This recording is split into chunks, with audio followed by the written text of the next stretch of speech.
Hello, fellow humans and whatever other species may be listening today. I'm Josh Schlossberg, and this is the Green Root Podcast. For this episode, we're talking with Hailey Hawkins. As the Southern Rockies Field Representative for the Endangered Species Coalition, Hailey organizes their campaign efforts in Colorado, New Mexico, and Arizona. While getting her MA in Environmental Leadership at Naropa University, Hailey nurtured her passion for conservation by exploring the interconnectedness of all life and the impact of development on wildlife species. Hailey began her environmental career in 2011, working with the Southern Alliance for Clean Energy and the Southern Energy Network, harnessing grassroots support for renewable energy in the Southeast. Welcome to the podcast, Hailey. Thanks, Josh. I'm really excited to be here. Well, me too. So we had been in contact in the past through some of my journalistic endeavors. I believe we've talked about endangered species stuff and wolves and other things like that. So I wanted to have you on the podcast to, frankly, to fill me in, because I haven't been paying attention to that stuff much recently. And I think some of our listeners could benefit from it as well. Yeah, that sounds great. There's a lot going on, as always. Someone's always trying to do something bad, and so people like us have to stand in the way of that and be a backstop, as well as trying to, at the same time, make forward momentum and proactive change. So it's there's a lot going on. There's big shoes to fill, and yeah, we need all the help we can get. So thank you for having me on and helping me spread the message. For sure. So maybe you can give a rundown of what the Endangered Species Act is. I don't mean reading the legalese, but just what's the concept of it and why should we care about it? Yeah, I mean, straight up, I don't speak legally, so I'm glad that that's the prerequisite. So the Endangered Species Act is a law that was passed in 1973, and it was signed by President Nixon, who was a Republican, and it passed almost unanimously out of the House and the Senate, which is already that's just amazing. That very rarely ever happens. So the bill was foundationally very bipartisan, and it protects our endangered wildlife in the United States. And it does that in a variety of different ways. Some of the ways that your listeners probably know about are it created mechanisms to list species. And so you can list a species as endangered. And endangered means a species is at risk of going extinct. Another tier you can list species as is threatened. And threatened actually means that a species is in danger of becoming endangered. Okay. So there's those kind of two different levels of listing that can happen through the Endangered Species Act. And then the Act also provides funding for species recovery. It allows the federal agencies to designate critical habitat to help protect species. It also provides certain mechanisms for private landowners to consult with federal agencies maybe before they do a really big project and could potentially disrupt habitat. And it does a handful of other things, but that's kind of the basis of the Endangered Species Act. And it would be important to mention that it's actually one of the strongest environmental laws in the world. And it works. It works so well that 99% of species that are listed on the Endangered Species Act are still with us today, which is a huge success rate. And I know one thing that's always talked about with the Endangered Species Act is what about delisting? Well, in the grand scheme of things, we've had the Endangered Species Act for, a little over 40, almost 45 years, almost 50 years. Math is hard right now, but when you're on the spot on a podcast. But we've had the Endangered Species Act for a while, yes, but also we've been leading up to these extinctions for hundreds of years now, at least since, settler colonialism in the United States. And so to say that we can recover species with very limited funding, by the way, the Endangered Species Act is chronically underfunded with very limited funding and limited time, I think that's a mistake that people make. When it comes down to it, the Endangered Species Act is highly successful, and it would be even more successful if it was fully funded by our federal Congress.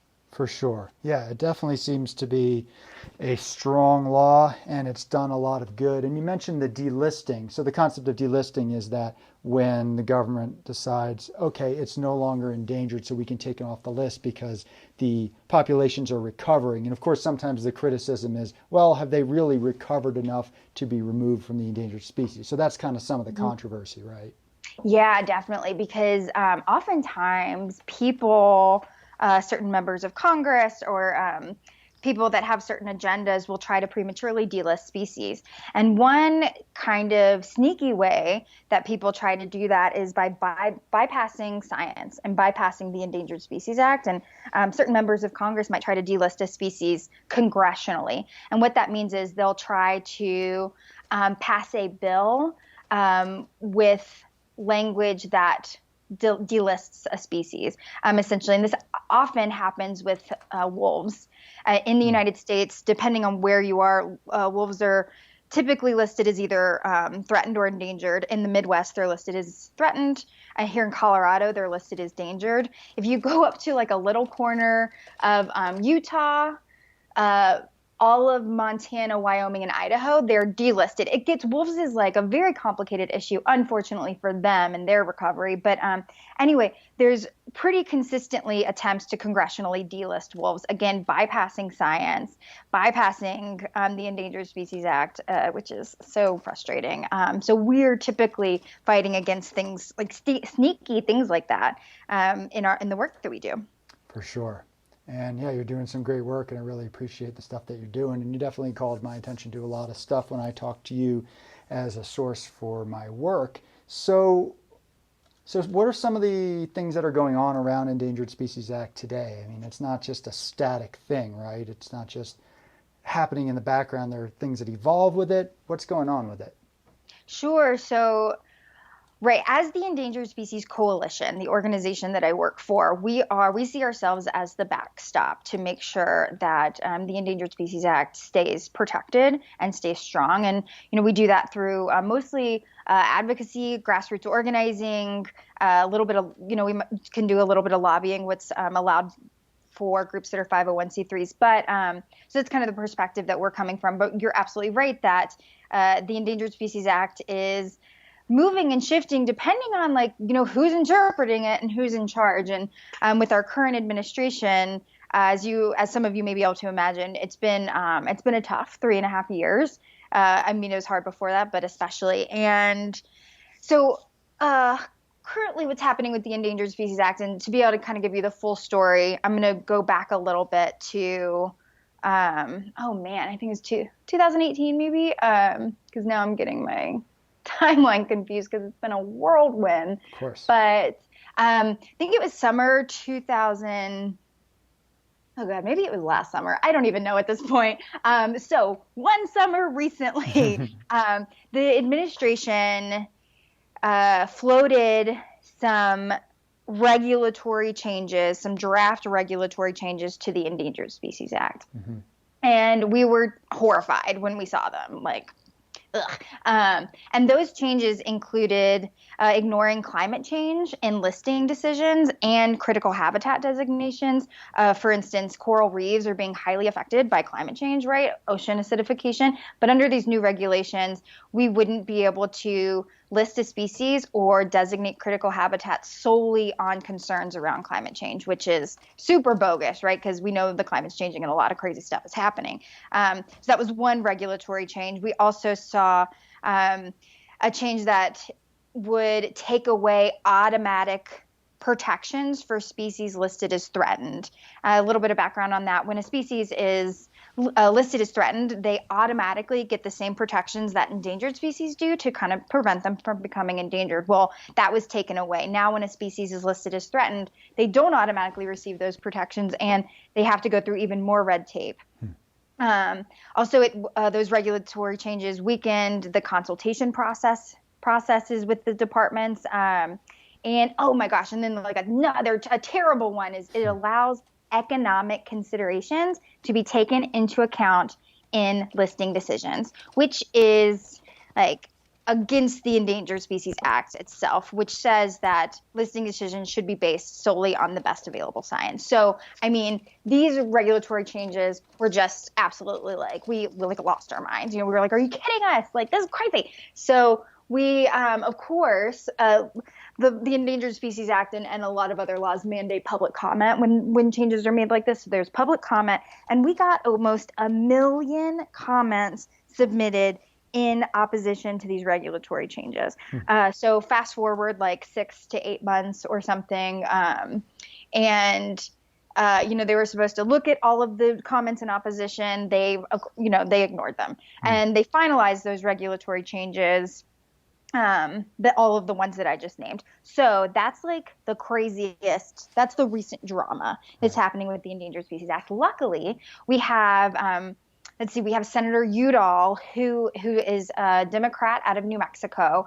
He led in the formation of the Paw and Fin Act, which is the Protect America's Wildlife and Fish in Need Act.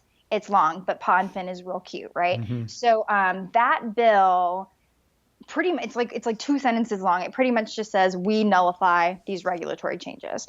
And so that is and then also Congressman Grijalva, a Dem out of Arizona, he did he's doing like the House partner bill. So there's a Paw and Fin Act in both the House and the Senate right now. And so that's kind of like our guiding light right now. Like that's what we have to kind of stop these regulatory changes since they were finalized. So we are working to try to encourage these bills to move through the House and the Senate, nullify these terrible regulatory changes to the Endangered Species Act. Sure. Yeah. Well, it's interesting because a lot of environmentalists, of course, disagree on lots of different things, and we talk about that a fair amount on the podcast. But it seems like support for the Endangered Species Act, maybe strengthening it, whatever, that's across the board, all environmentalists, and just your average person who likes looking at a tree probably thinks that that's super crucial. So the question is, so what's Colorado's congressional delegation doing about it? We're here in Colorado, not to make this all about Colorado, but ecosystems tend to be about, your watershed, your landscape. So this is the area that we are needing to safeguard. So what's going on with that? Are they sticking up for the critters? Yeah, I am so glad that you asked this question. With the Paw and Fin Act, like if we kind of stick to the Paw and Fin Act for just a second, Congressman Neguse, Congressman Crow, and Congresswoman DeGette, they've all signed on as co-sponsors to the Paw and Fin Act. And let me make sure. Yep. Oh, and also Congressman Perlmutter, can't forget him. He also signed on as a co-sponsor to the Paw and Fin Act. So that's super awesome. Mm-hmm. Our Democratic Congress people in Colorado are rocking it on that. However, Senator Bennett has yet to sign on to the Paw and Fin Act as a co-sponsor, which is surprising to me. However, I don't know, I guess in the last year, I feel like his League of Conservation Voters score has which is the League of Conservation Voters is an organization that kind of ranks congressional members based on how they vote and if they're good for the environment or bad for the environment. But Senator Bennett's score has kind of been dipping a little bit. It's down to 86%, which is lower than it was. And so really hoping that Senator Bennett kind of steps it up a little bit and becomes more of a champion for wildlife, even though he has been generally great in the past. But I'm really seeing that I think he could step it up a little bit. And one way to do that is to co-sponsor the Paw and Fin Act in the Senate. So also, that's U.S. Senator Michael Bennet. He's a Democrat. Yes. Yep. Our Democratic senator in Colorado. Yeah. So folks can get a hold of him if they want to at bennett.senate.gov/public, and you can contact him and let him know that he should get his shit together. Yeah, that would be awesome. Please do that. Call or email Senator Bennett and ask him to co-sponsor the Paw and Fin Act.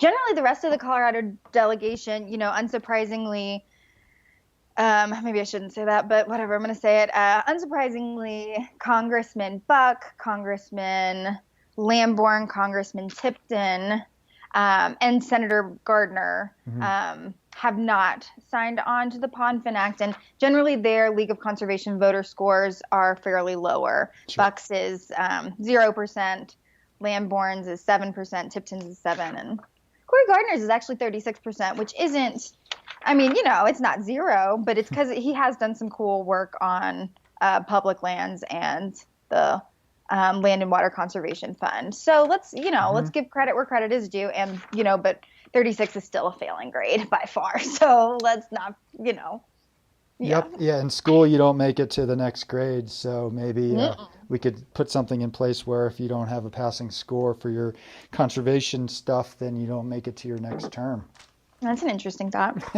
Yeah. Well, that's not how things work. But so let's maybe talk a little bit about wolves. Everyone loves wolves except for ranchers who are sometimes needlessly afraid of wolves. I've worked on the wolf issue for many years, starting out in Oregon. I am not up to date in regards to the most recent information here in Colorado. However, one of the most exciting things is the fact that there had been some scat samples collected in northwestern Colorado quite recently, this winter, I believe, and it's from wolves. So we're not thought, well, there's been debate about whether it's the gray wolf, whether they live in Colorado anymore. Of course, they did once upon a time, but they were all hunted to extinction. And so I guess these ones might have come in from Wyoming. There had been sightings over the years, but this was pretty much confirmed. So we've got those critters, but then there's also the issue of the Mexican gray wolf and whether that would be migrating up from the southwest. So what can you tell us about wolves in the Endangered Species Act? Yeah, so you brought up so many issues just now, and I'm going to kind of touch on some of them, and then we can keep chatting. Well, first I want to say I know some ranchers that are cool about wolves, For sure. And so kind of just wanted to, although that might be generally true. I don't know. I guess I want to say that I personally know some ranchers that are cool with them, and Absolutely. I think that it's challenging to speak up against a vocal minority, which is kind of, if we just talk about justice overall in the United States, that's, white nationalists are a vocal minority. Why are we even talking? How are they, oh God, how are they even a thing? So it's hard to fight that. But yeah, I know some ranchers that are down with wolves, which is super awesome. Oh, Definitely. And there was I don't have the stats in front of me, but there was just recently in the last couple months, a great survey that came out of CSU, Colorado State University, that talked about how there was over majority support for wolves across the board in Colorado. They think that they surveyed likely voters. Have to find it. But whether you were Democrat, Republican, man, woman, rancher, sports person, et cetera, they saw majority support for wolves in Colorado. So that was just super amazing. Okay, you mentioned wolf poop. I'm super into scat, which is a fancy name for poop. And so we found some wolf poop. And now that there's been sightings of wolves in northwest Colorado, which is so amazing. It means that they are naturally making their way into Colorado. But I want to point out that that's a miracle, right? Because in Wyoming, where they're thinking the wolves are migrating down from, in Wyoming, wolves are not listed on the Endangered Species Act, and they're actually considered vermin. They're considered pests. And so the law is that you can shoot a wolf any time of day, any day of the year, any way you want, and leave them in the field. It's not regulated. You don't have to get a tag. It's just free for all there. So it's actually incredible that they are making it down from Yellowstone in Wyoming down to Colorado. Wanted to point that out, which is why it's taken so long for them to get back here since the 1940s when, like you said, we eradicated them. And, we didn't just hunt them. We blew them up with explosives. We, we poisoned them. We put out carcasses, cow carcasses, and poisoned them. Also, which conditioned them to attack livestock. So again, people I don't know. It's just so frustrating. So yes, they're in Colorado now. Yes, it was a miracle that they got here. there are people in Colorado, unfortunately, that don't want them here. This pack up there is very precarious. It doesn't mean that wolves are recovered in Colorado, that they're back for sure. It's like one pack of wolves that, could really easily go over the state line into Wyoming and get shot. They aren't bulletproof. Like, I don't know. I guess I just want to emphasize that it's a miracle they're here and they could be gone tomorrow. Like, this is a very precarious situation. So I'll pause right there. Yeah. No, thanks for explaining that. That's super important. So I did find that little study. So this is from Center for Biological Diversity press release. 84% of Coloradans back wolf measure on November ballot. It's a peer-reviewed study authored by 11 researchers in public opinion, blah, blah, blah. Shows 84% support among Colorado's public for this proposition to reintroduce gray wolves. And they also mention so that proposition is going to be on the ballot in November. And then the study also found, and this is important because as an environmental journalist, we don't always do our job as journalists. So Colorado's 10 largest circulation daily newspapers focus more on themes related to the overblown negative impacts of wolves than on the public's broad support for reintroduction. Surprise, surprise, surprise. Journalists going for clickbait. Who would have thought? Yeah, Josh, I want to ask you a question. Why, right, I guess it's, that whole if it bleeds, it leads mentality, clickbait, isn't there some, I guess I'm hesitating to ask this now, but what's there should be responsibility, right? What's the why? That, I guess that just makes me mad. And so, Mr. Journalist Man, please explain to me, why? Well, that takes its own podcast of its own. I've talked about it a bit on other podcasts, but just in brief, I do think that there is pressure to put out stories that is going to just get more clicks, so that will kind of raise the hackles on people, so they'll click it, and because that drives the advertising dollars. So I think that's simply the short answer. So I've experimented with my positive stories versus my controversial stories. People like the controversial stories 10 times more than they like the ones that actually have solutions. So we can blame journalists, but we also need to kind of blame ourselves for what we get attracted to. So that's part of it. We as readers are the ones who are driving what gets clicked. So keeping in mind the next time you see something online that it's oh, that makes me angry, I'm going to click on it, versus something, oh, this is positive. Well, you're going to be feeding one algorithm or the other through doing that. Ugh. I mean, you're what I'm hearing is capitalism. It all goes back to capitalism and the patriarchy. That's another podcast too, but that's certainly a thread in all of this. But we keep putting out the good information. Then there are journalists out there who are trying to cover this stuff in a legitimate way. And you just keep putting out the good stories and talking to the journalists. Hopefully it will get through. So where were we on the wolf stuff? Yeah, so I wanted to go back to, you also mentioned Mexican gray wolves, right, which I will admit to your listeners, this is embarrassing. I started working with the Endangered Species Coalition almost 4 years ago. And before that, I was, like you mentioned when you were reading my bio, I was able to, tailor my master's to, really look at wildlife issues. And, despite all of that, I didn't know that the Mexican gray wolf was even a thing until I started my job here. And even knowing that I was always, really into wildlife and, definitely one of those wolf people that, loves wolves and canids. I didn't even know about Mexican gray wolves until I started this job. And I'm embarrassed to say that because of just how much I love wolves. And anyway, so if any of your readers haven't heard of the Mexican gray wolf, no big deal, because I hadn't either. Right. But they are a subspecies of gray wolf that is native to the American Southwest in Mexico. And they are a little smaller than gray wolves. And, maybe, they go after maybe a little smaller prey. And they're the most genetically distinct subspecies of gray wolf, in the United States. So they're really important. They're really cool. They're listed. They are definitely endangered. This subspecies is endangered under the Endangered Species Act. There was reintroduction.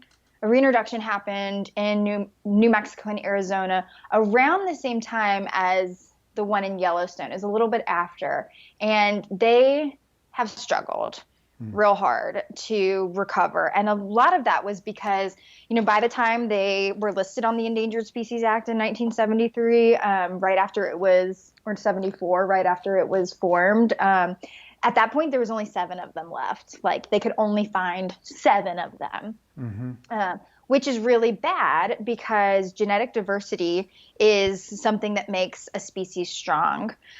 We need diversity to fight diseases, to have healthy pups. And I mean, think about with people, diversity is what makes us healthy. So it's the same thing. Of course, we mirror nature. It's the same thing. So now the population of Mexican gray wolves is still pretty small. I mean, Josh, if you want to, they just came out with the number. It's maybe 100, in the higher hundreds of how many there are in the wild, which isn't a lot. And we're seeing smaller litter sizes. We're seeing more diseases, and it's just not, the genetic situation is not going great down there. So that's a really big concern. But also you mentioned initially when we started bringing up wolves, you mentioned the possibility of them moving up north and colonizing southern Colorado. Well, unless something changes kind of soon, that sure as heck won't happen, because I-40 in New Mexico and Arizona, it runs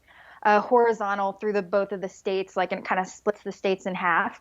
Right now, under current policy, Mexican wolves are not allowed to go above I-40, which doesn't make any sense to me. One, because wildlife don't see borders, right? They're not like, oh, look, I should turn around. And also, I mean, that's not, I don't know. When a wolf passes, goes over I-40 and goes north of I-40, they, U.S. Fish and Wildlife Services, which is the governing body of, endangered species and the Endangered Species Act, sort of, they have to go get that wolf and bring it back down. And so that costs money. That's also really dangerous to the wolf. Wolves often go into shock and will die when they're captured.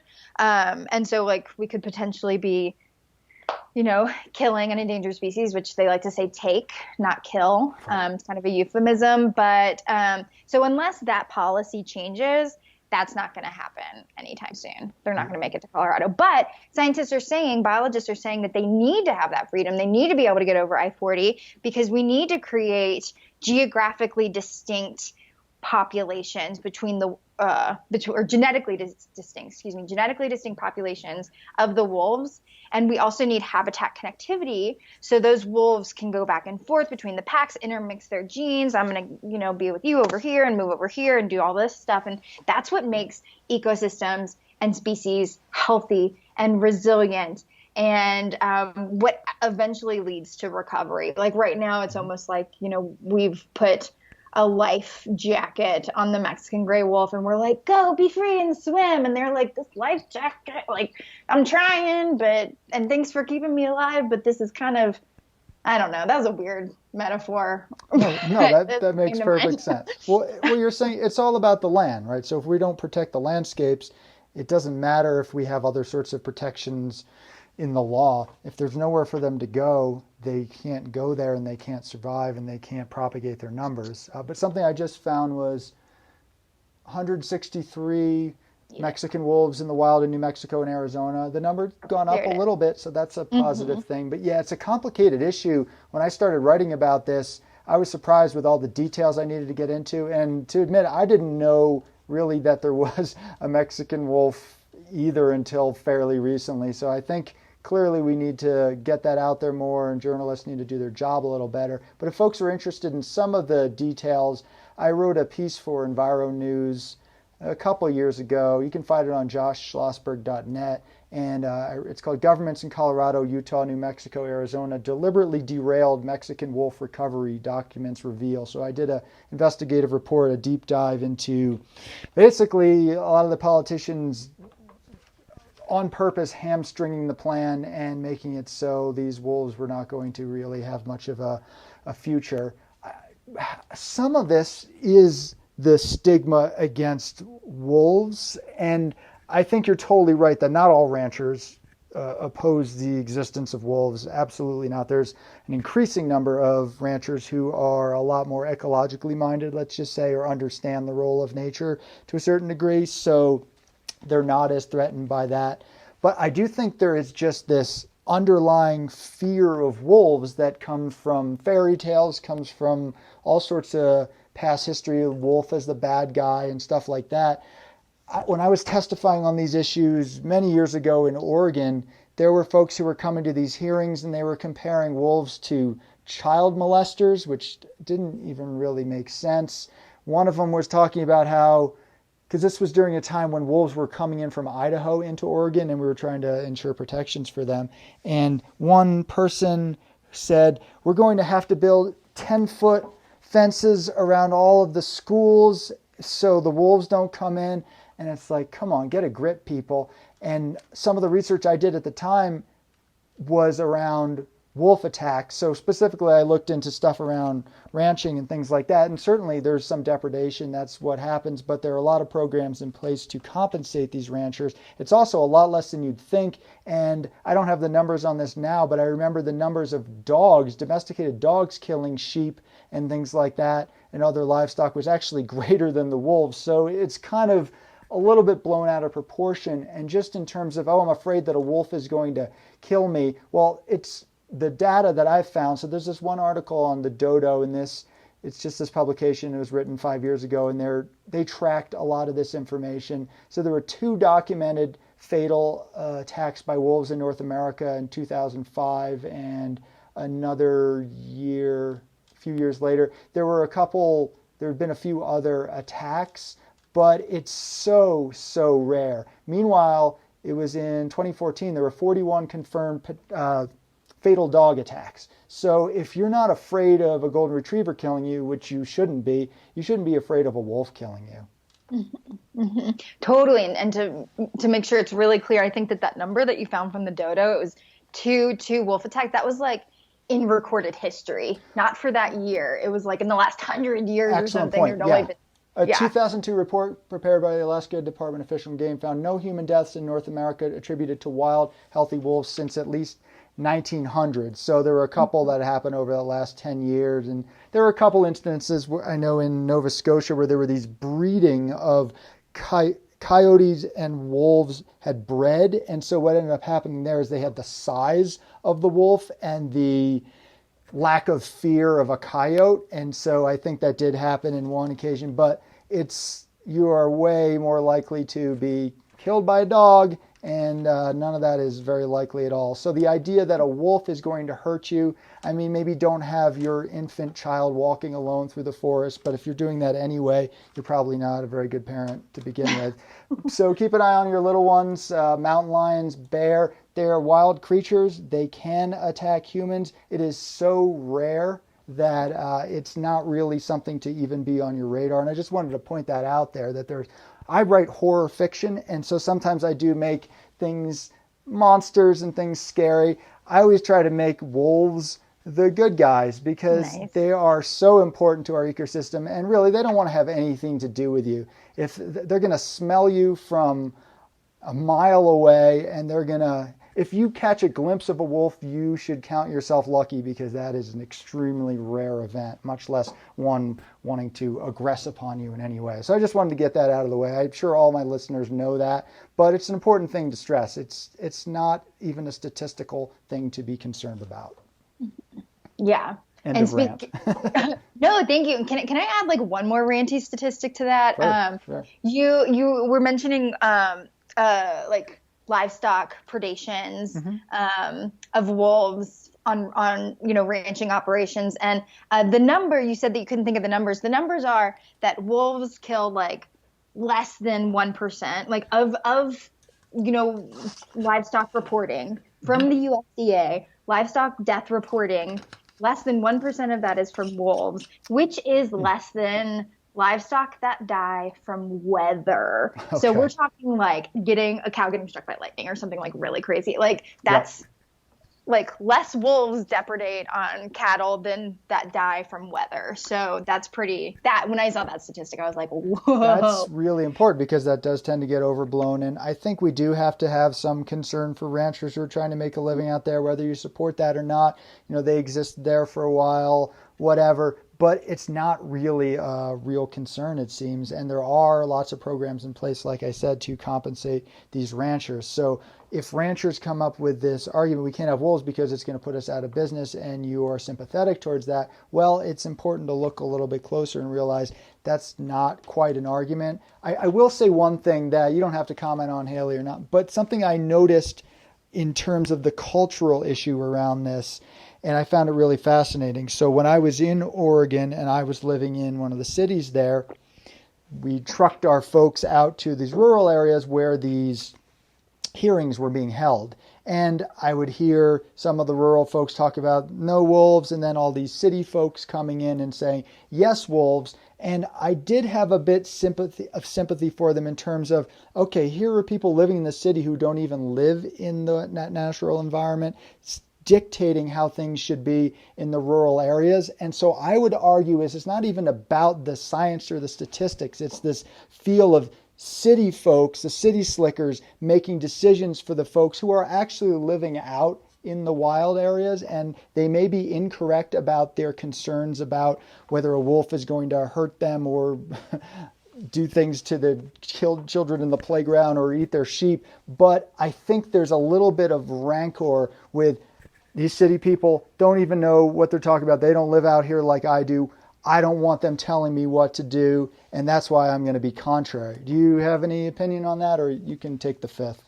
Yeah, no, I think that I agree with you, right? Like that's not ideal. But if we go back to that survey that we mentioned earlier in this podcast, I'm pretty sure that, like, when it comes down to it, the majority of people wanting wolves is across the urban rural divide. Like it's still no matter what. But again, like getting back to that vocal minority, right? Good point. Is actually saying that. So I think that divide is less of a divide than we think. Yes. And at the end of the day, I do agree. I live in a city.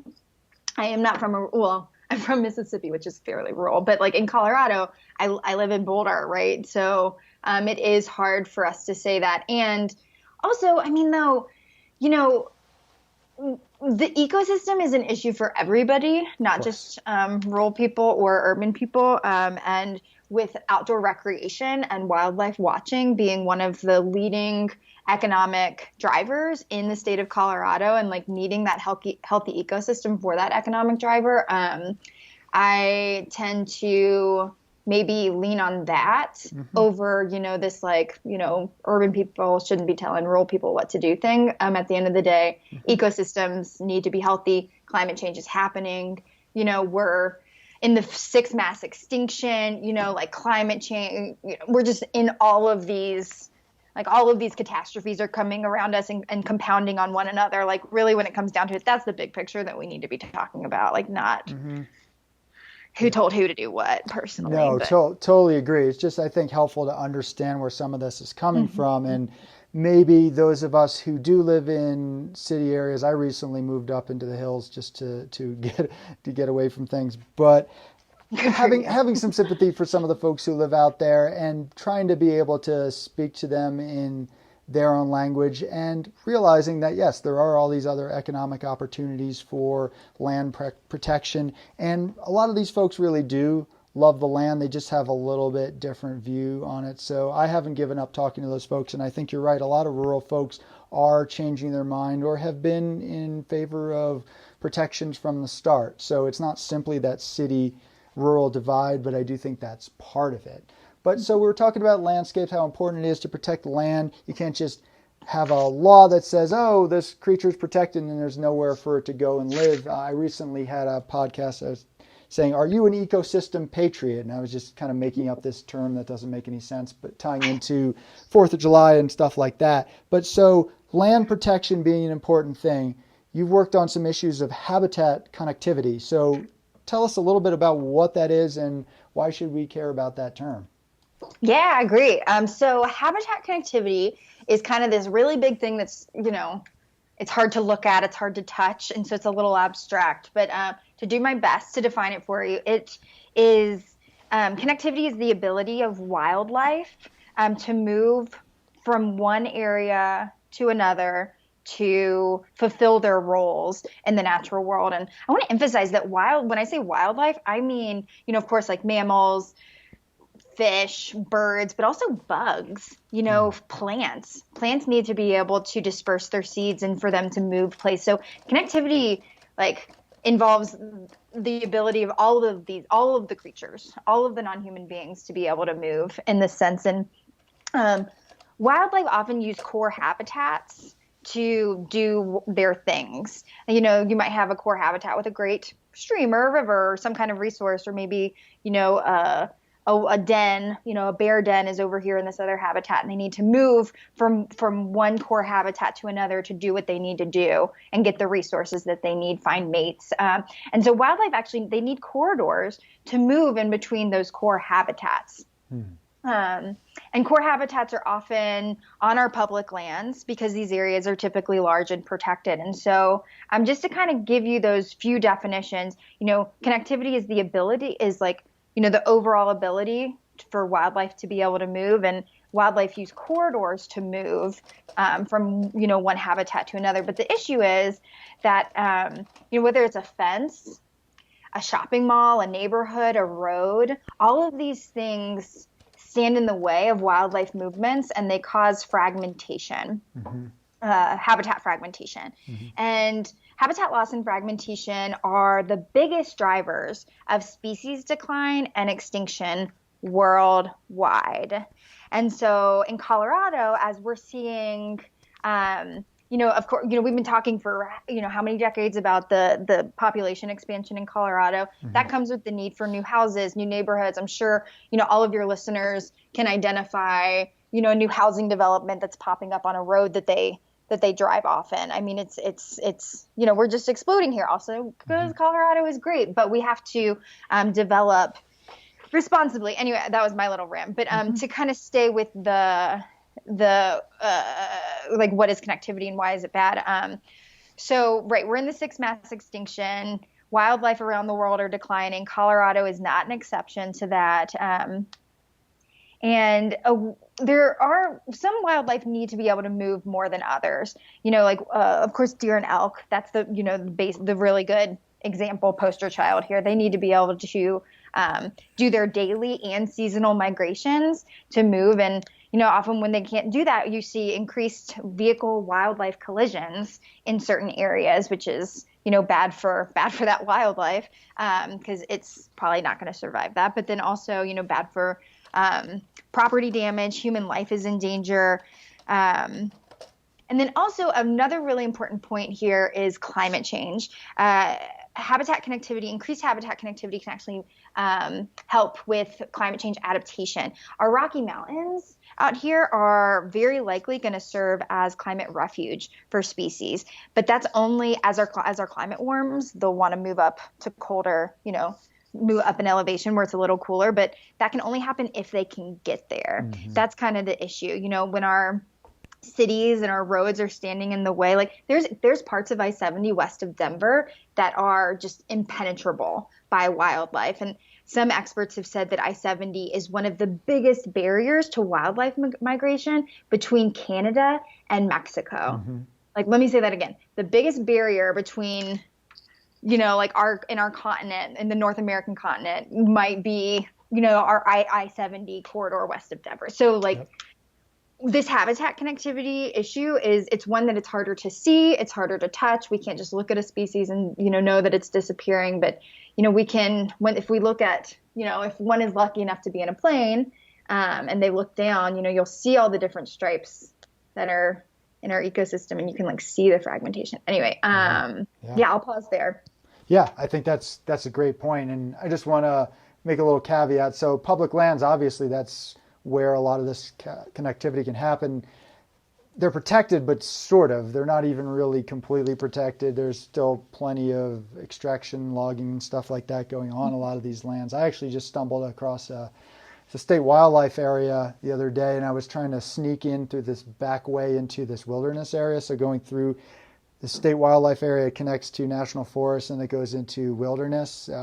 I was just kind of wandering around there, and I found this pretty large logging project that literally went right up to the national forest. So state wildlife, there's still public lands. We went literally right up to this fence of the national forest. So that's sort of issues there. You mentioned development, you mentioned climate change. Would you say fracking is also a potential impact to connectivity and wildlife issues? Yeah, 100%. Anything that's like, ugh, I hate to say it this way, but it's like anything that humans do is going to cause some degree of fragmentation. Like even, is great, like outdoor I'm a recreationist. I climb, I camp, I snowboard. And, outdoor recreation, huge for the economy in Colorado. We hit that already. But like even our outdoor recreation, like even walking in the wilderness creates some degree of fragmentation. Actually, depending on the species, a walking trail, like a hiking trail, can create a 200-meter impact zone on either side of that walking trail. Like we're not talking ATVs, we're not talking off-roading, even mountain biking, just walking. So that's about a football field on either side of a walking trail. So within that football field on either side, wildlife are just disturbed and disrupted, and we actually change our walking in the forest changes their behavior. So just recognizing, as important as outdoor recreation is for our hearts and our souls, and we just need to be responsible and make sure we're thinking about this, because habitat connectivity is one of those issues that's compounding, right? Like, a house here and a house like a few miles over there, no big deal. But when we have a bunch of houses and a bunch of roads leading to those houses, like that becomes compounded. And then add, people that want to walk out their back door and go on a trail. Like this is a made up example, but like all of that compounds. And eventually we get into situations where we are, like in the sixth mass extinction, where ecosystems are collapsing. We're, in the insect apocalypse, and when all the insects die, I don't know, I could go on, but that's kind of the issue here. And for people, like, let's bring humans into this. It's bad for the wildlife, right? It makes their lives harder. Life's hard enough when you are a deer that's just trying to eat and a mountain lion grabs your throat, But we're making that harder for them. But talk about people, like, healthy ecosystems mitigate disease. And, so in areas where wildlife can move freely in and out, you actually see a decrease in diseases like Lyme disease. So healthy ecosystems, right? And speaking of disease, let's go to COVID. Let's talk about that for 2 seconds, because, because of like our ability to move into ecosystems like where we, maybe previously weren't, and we're taking species out of those ecosystems and we're putting them together like in areas or in spaces where they normally wouldn't ever interact, right? So if we're talking about COVID, they're saying, maybe it went from a bat to a pangolin to humans. Like, we're not completely sure, but, a bat and a pangolin wouldn't normally intermix. But now, like, humans are going out into habitats, creating fragmentation, bringing them back, putting them in areas where they're pooping on each other and peeing on each other. And then humans are going in and getting mixed up in that and, eating something. I don't know. But like all of this habitat fragmentation and degradation is that, and making things unnaturally mix together is like what created the pandemic. Like that's the reason why you can't go outside or walk into a store without a mask on. It's our treatment of wildlife and our like how we're disrespecting ecosystems and disrespecting that. And so like habitat connectivity, right? Healthy ecosystems mitigate disease, period. And so making sure that we're treating, animals right, stopping illegal wildlife trade, like certain types of wildlife trade. And then, well, should I pause? I have more I could go in, but no, Keep going. No, I think that's one of the most important issues. And actually that's something I've been focusing my sights on more and more, is that connection between landscape degradation and encroaching into ecosystems and the spread of disease. I think that's really, really central. And in fact, I'm thinking of starting up an effort specifically around that, and I definitely want to talk to more folks about it. So if you have anything more to say about it, please go ahead. Well, yeah, I guess the last thing I'll add before I move on to other human benefits is of habitat connectivity is just, these people are, I saw a whole video this morning on the Facebook, which is evil, right? That's a whole nother conversation.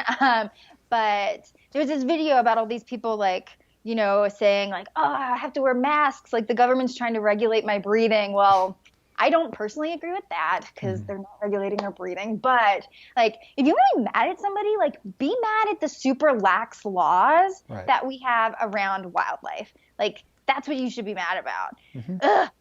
Okay, so I'm going to segue back into, other benefits of healthy ecosystems that we get as humans, right? Mitigating disease. We also get that peace and freedom that we need, that mental health from being in healthy ecosystems. And then also it cleans our air, cleans our water, carbon sequestration, climate change mitigation. They help mitigate floods. I know in Colorado, like people might be surprised, we're no stranger to floods here. And so there's just a lot of really important things that humans need that we get for free from the ecosystem. And, as we if we're talking about money as the bottom line, which is often, unfortunately, the case, like as we destroy our ecosystem, like it's only going to cost us more money in the end. Like, sure, like logging puts dollars in somebody's pocket, but it sure ain't mine. And if anything, it's going to cost me more down the line because of everything that's going to happen that we won't get. Okay. Yeah, no, those are myself out right now. So super important points. Bumming everybody else out. No, I mean, this is the stuff we need to talk about. We need to be able to frame the problem to be able to address it. And I think sometimes we're not framing things properly. So I think that's super crucial. And yeah, even if you want to look at things through an economic lens, protecting landscapes, protecting ecosystems makes a lot of sense. And of course, it goes way beyond economics. Maybe let's talk about a couple more projects. So let's talk a little bit about what you were talking about, monarch butterflies. Maybe that's something we're talking about other critters, so critters that run around and critters that, bite things. But here we have little fluttering creatures. So let's talk about that, and then we'll get into moving biodiversity into the topic of diversity, and maybe we'll finish up on that. Great. Yeah. So monarch butterflies, right? They're so pretty and they're declining like everything else. Where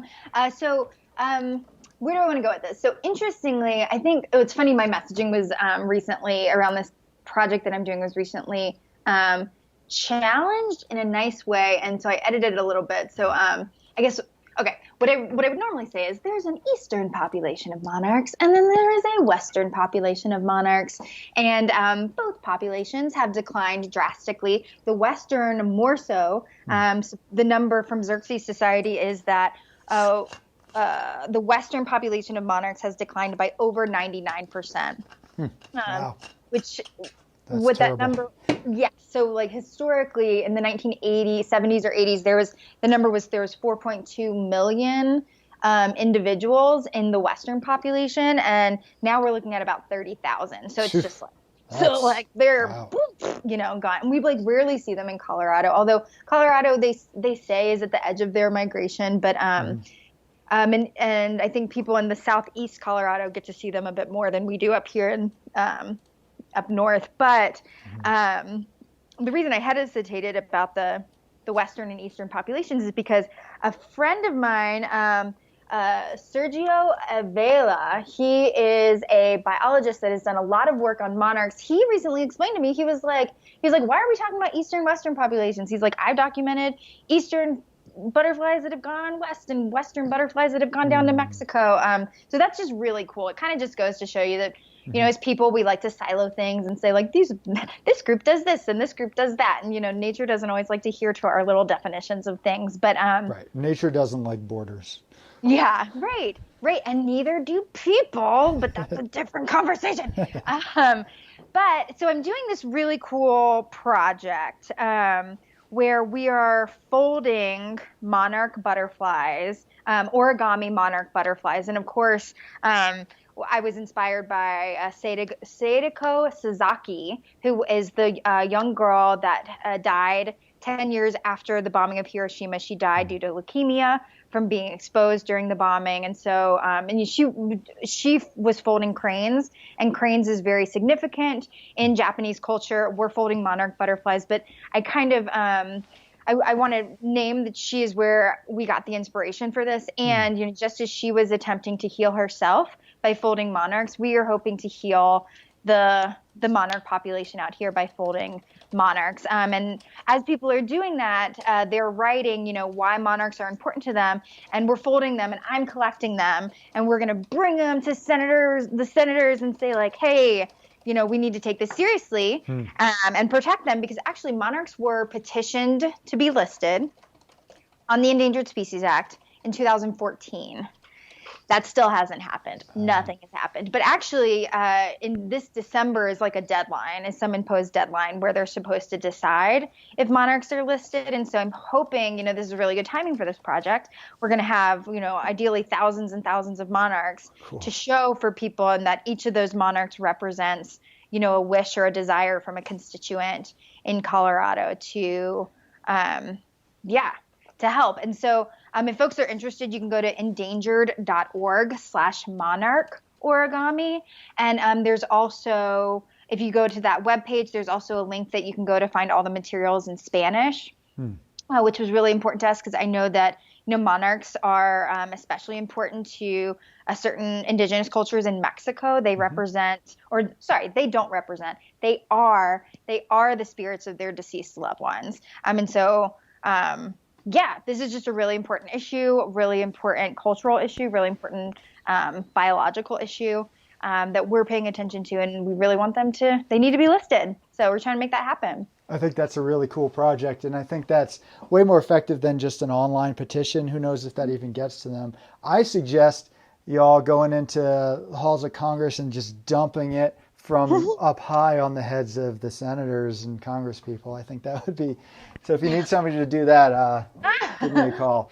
But I think that's a very clever way of bringing arts into it and an engagement in it, and that can be a lot more interesting than just writing another letter to a congressperson, which we should still do. We should still call them. We should still email them and pressure them. But I think that's a really, really clever thing. So I like that. And it's bummed to hear 30,000 monarchs. That's like nothing. That's really, really awful. And so it's sometimes we don't pay attention to certain critters. But so maybe real quick, why ecologically are monarchs important? So this is a good question. Somebody else recently asked me that, like, why is this one butterfly so important? And one reason is because they feed other stuff. Like butterflies, they feed birds, they feed frogs, they feed, you know, all of their, so it's like that kind of like lower on the, like that foundational, like it feeds the things that feed all the other things. But then also for ecosystems to be healthy, and I'm not going to get this perfectly right, but there's for ecosystems and recovery to be healthy and happen, there's 4 R's, and it's redundancy, resiliency, and I'm spacing on the last R. But for some reason I always remember those two. But redundancy is so important because, you know, if you lose one thing that does one eco-service, it's okay because you still have a bunch of other stuff. So while, like, you know, one type of butterfly, if we lost, like, sure, that wouldn't be the worst thing in the world, but like, you know, we're losing species after species after species. Like we're in, you know, they're calling it the insect apocalypse, that like we're just losing bugs, right? Which again, like feed everything. Yep. And so, yeah, that's why that one species is so important, because of redundancy. And I mean, there's other reasons too. Like that's just the biological reason. Like the other reason is culturally, like I said, they are the souls of deceased loved ones and our ancestors of certain cultures. So like I have chill bumps right now. Like what if someone lost their connection to their ancestors? Like that's super effed. So like from a human culture perspective, we have a responsibility to protect these species. From a biological perspective, we have a responsibility. And, you know, we could talk economic because, again, wildlife watching and outdoor recreation are the number one, you know, not number one, like the biggest drivers of the economy in Colorado. So, like, there's always going to be that ethical, cultural, biological, and economic argument. Like, I feel like nobody's convinced me that, right, like, when I bring those points up, like, change my mind, try. But right.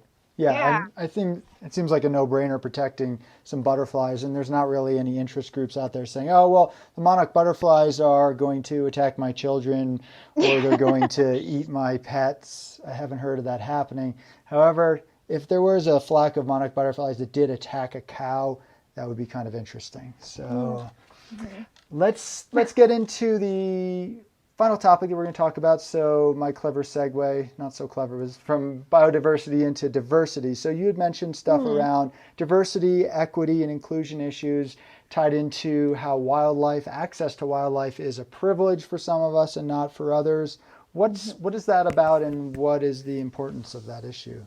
Yeah, well, first I want to say, as a representative of the Endangered Species Coalition, Black Lives Matter. Black Lives Matter, Black Lives Matter, Black Lives Matter. And we stand with those seeking justice for people of color that have been killed by the police. Like, we want to be there and support, and like, Black Lives Matter. Yes, and this is wildlife, and access to wildlife is diversity, equity, and inclusion issue. I mean, not just to mention like the health benefits of nature that so many groups of people don't have access to. I mean, they say if there's trees in your neighborhood is going to be a few degrees cooler than neighborhoods where there aren't trees. And so talking about climate change and like risks of heat stroke, those communities of color are going to be more at risk than white communities that have lawns and trees. Also, there's that study that's like, if you're in the hospital and you have even a picture of nature, that you'll recover faster. And so when certain groups of people have more access to nature than others, that's a health issue. That's an equity issue. Also, like, want to call out that we're seeing way higher instances of COVID-19 in communities of color. They are being hit harder than white communities because of lack of access to certain resources, and nature being one of them. Right.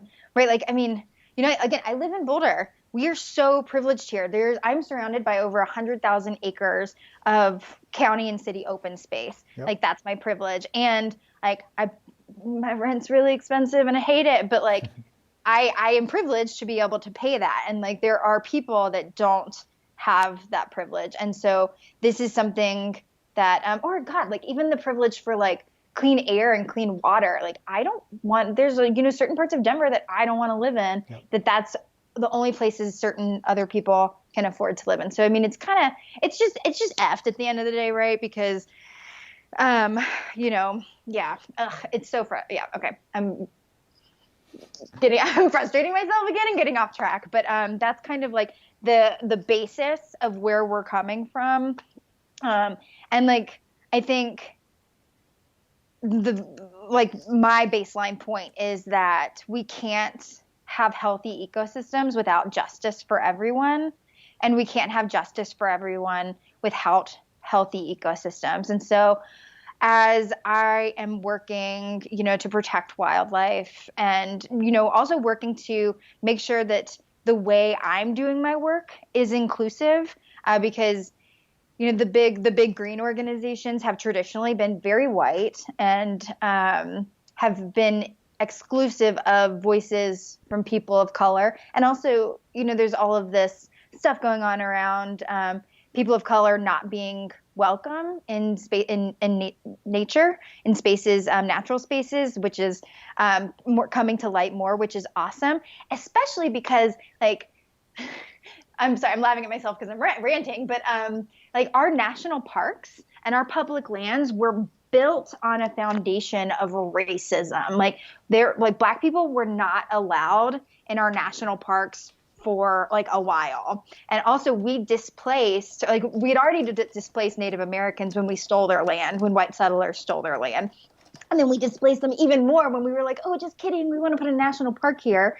And the only way that you can stay on your land is if you weave baskets for tourists. So that's happened in Yosemite. Mm-hmm. So so it's almost like we made like a zoo out of Native American people to entertain white people. And it's like, so not only, is this kind of continuing on that people of color have less access to nature, thus less access to health in a lot of ways, we're also just seeing like the conservation movement itself being based on racism and exclusion. Like the North American model for wildlife conservation, the thing that all biologists, so not all biologists, but a lot of biologists in the United States are trained under and kind of live by, like, that was even built on exclusion of voices like Native peoples. And et cetera. I mean, and it even, like Native peoples often, don't see wildlife and land as property. So even having that as a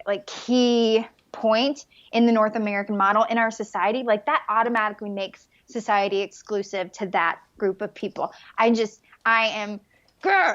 mad at it. But that's kind of like where we're coming from when we talk about conservation, diversity, equity, inclusion. Yep, I'll pause. So, yeah, those are all really important issues. And I think a lot of times folks who work on wilderness issues tend not to be paying attention as much to the cultural intersections. And I think that's really important to do so. I know I feel very privileged now. I live up in the mountains, and pretty much on a hourly basis, I try to remind myself, here's the view. I saw a lizard through my window yesterday, which for some reason was a big momentous occurrence. I saw a double rainbow. This has happened in the last 2 days. So that's because I get to live up here, and not everyone has that opportunity. So I do think that's really important. And then a lot of historical injustices. And of course, this is not an easy thing to address, but how can the environmental movement or the conservationists correct some of those historical injustices you mentioned moving forward? Mm-hmm. So our organization is, we're just trying to this is the most basic thing, but we're looking internally at ourselves. We're looking internally at our staff, which is mostly white and mostly women, too. But we're looking internally at our staff and seeing that it's fairly homogenous, as well as our board is fairly homogenous. So that is one way that we're trying to get to improve ourselves, as well as things that the entire conservation community can do.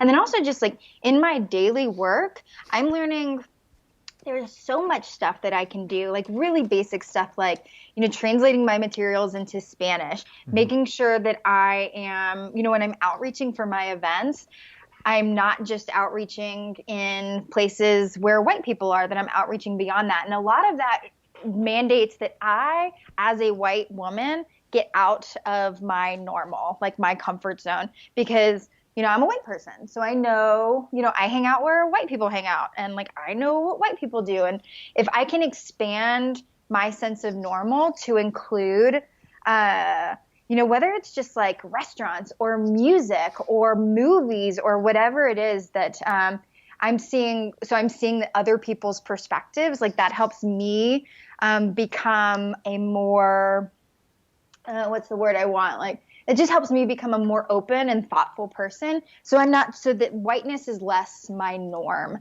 And what I mean is, this is kind of getting a little, it's all tricky to define and explain. But what I mean by whiteness as a norm is, in America, it's, you're a person, and a person of color is a Black person or a Latino person, but a white person is just a person. That's kind of one very basic example of white as normal. And so trying to expand my sense of normal is something that I'm working on, and that's bleeding into my work I'm just thinking more about well, where are the not white people? And I know that these issues are tricky to talk about, and they're scary, but I keep reminding myself that Van Jones, who is an environmental justice mega guy, awesome guy, he says that every day working with environmental justice issues is like you're just, every time you turn around, you step on a rake. There's just a ton of rakes around you, and you're trying to walk and progress, but you just keep stepping on a rake because you just keep screwing up and just keep hitting in the face. But the point is to be willing to step on a rake and be willing to be corrected for your mistake, and then learn from it and then move on. And so I feel like I'm getting really comfortable with just screwing up and saying things messy. And also when a colleague of mine or a friend of mine says Hailey, maybe don't do it that way. As long as I am willing to say okay, not get my feelings hurt and just move on and do it a little better next time. That's what's been serving me so well in this work. Even yesterday I was is it appropriate for me to ask you XYZ? And the person said no, actually, please don't. But thank you so much for asking. And I was awesome. Okay, I just learned something. So Yeah, it starts with us, I think, is my point. Mm-hmm. Yeah, I think everything does. Looking inward, I think, is really important, and it's something that we don't do that much as a species. And being willing to be wrong, and it being okay to be wrong, because that's how you learn. And most importantly, having conversations, because these conversations are the way that we get to the root of issues, and we find out what makes sense and what doesn't. We learn about the past. We understand to a greater depth our present, and so that we can really clearly see our future. And so, Hailey, I really appreciate you coming on the podcast to talk with me about all these issues. Yeah. Thank you so much. It was a blast. I feel very energized. I hope I didn't rant too much. And feel free to, let your readers know how to get a hold of me. I'm here. I'm ready for questions. Tell them real quick how to get a hold of you. Yeah, well, my email address is hhawkins, that's HHAWKINS at gmail. At endangered.org.